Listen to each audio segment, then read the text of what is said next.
The Last Light of the Fairy Tree. Once upon a time, in a kingdom where the rivers sang and the moonlight danced across the trees, there lived a gentle princess named Elira.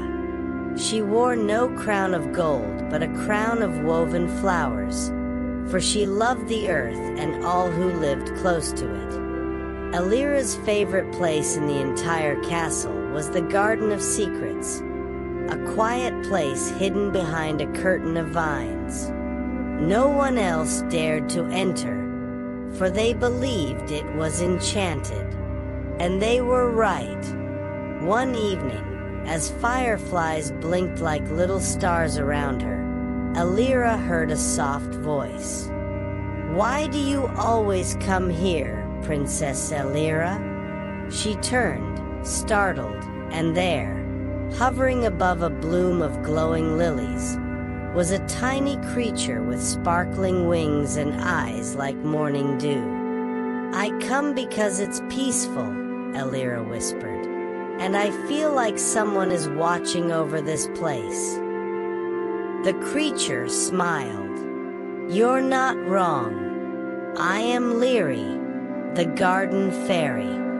I've watched over this garden for 100 years, waiting for someone kind enough to hear its whispers."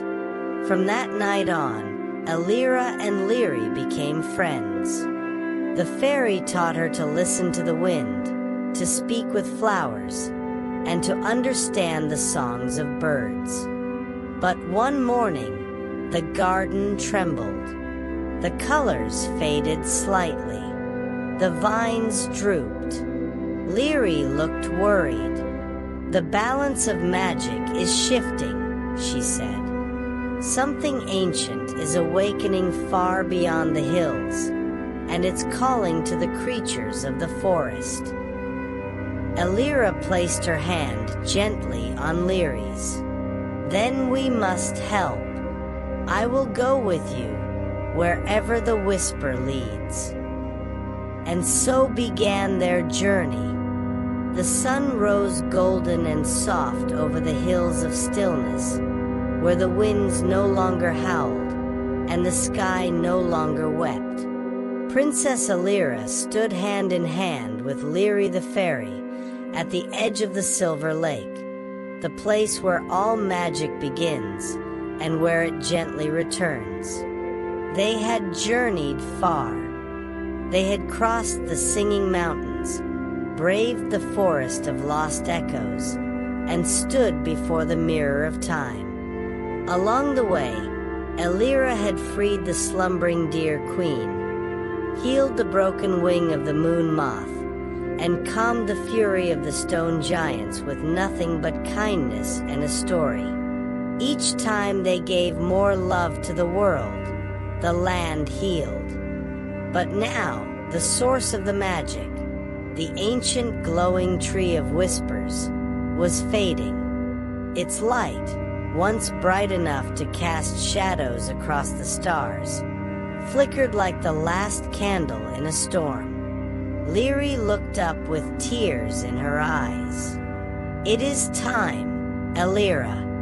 The tree must rest, and with it, the magic we have known. The world will no longer need miracles, but it will still need kindness."